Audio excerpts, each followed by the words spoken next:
বন্ধুরা, রয় রবীন্দ্রমুক্ত একাডেমিতে তোমাদের সবাইকে স্বাগত। আজকের ভিডিওটি সেই সমস্ত বন্ধুদের জন্য যারা 2025-এ রবীন্দ্রমুক্ত বিদ্যালয় থেকে মাধ্যমিক পরীক্ষা দেবে। আজকের যে বিষয়টি নিয়ে তোমাদের সামনে আলোচনা করব সেটি হচ্ছে ভূগোল।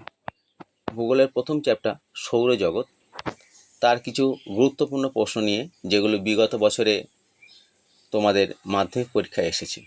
ভিডিওটি ভালো লাগলে অবশ্যই লাইক ও শেয়ার করবে এবং স্বল্প মূল্যে নোট ও সাজেশনের প্রয়োজন হলে সরাসরি আমাদের স্ক্রিনে দেওয়া নাম্বার 9088283819 এই নাম্বারে যোগাযোগ করবে।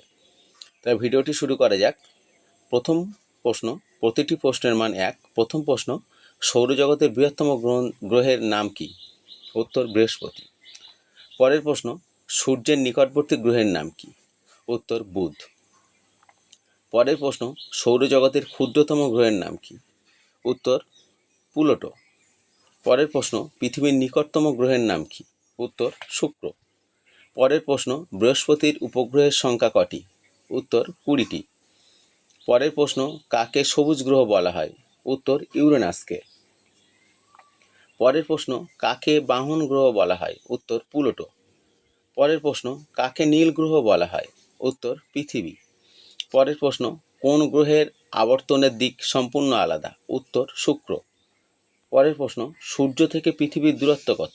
উত্তর 15 কোটি কিমি। পরের প্রশ্ন, মঙ্গল গ্রহের উপগ্রহের সংখ্যা কটি? উত্তর 2টি। পরের প্রশ্ন, বর্তমানে বামন গ্রহের সংখ্যা কটি? উত্তর 5টি। পরের প্রশ্ন, পৃথিবীর উপগ্রহের সংখ্যা কটি? উত্তর 1টি।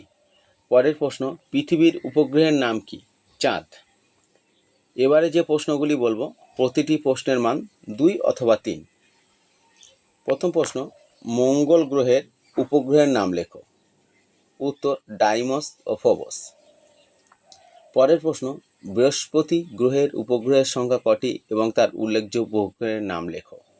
উত্তর 67টি এবং উল্লেখযোগ্য উপগ্রহের নাম ইউরোপা। পরের প্রশ্ন, শনি গ্রহের উপগ্রহের সংখ্যা কটি এবং তার উল্লেখযোগ্য উপগ্রহের নাম লেখো। পরের প্রশ্ন, ইউরেনাস গ্রহের উপগ্রহের সংখ্যা কটি এবং তার উল্লেখযোগ্য উপগ্রহের নাম লেখো। পরের প্রশ্ন, নেপচুন গ্রহের উপগ্রহের সংখ্যা কটি এবং তার উল্লেখযোগ্য উপগ্রহের নাম লেখো। বন্ধুরা, ভিডিওটি ভালো লাগলে অবশ্যই লাইক ও শেয়ার করবে এবং স্বল্প মূল্যের নোট ও সাজেশনের প্রয়োজন হলে আমাদের স্ক্রিনে দেওয়া নাম্বারে সরাসরি যোগাযোগ করবে। আজকের ভিডিওটি এই পর্যন্ত। নমস্কার।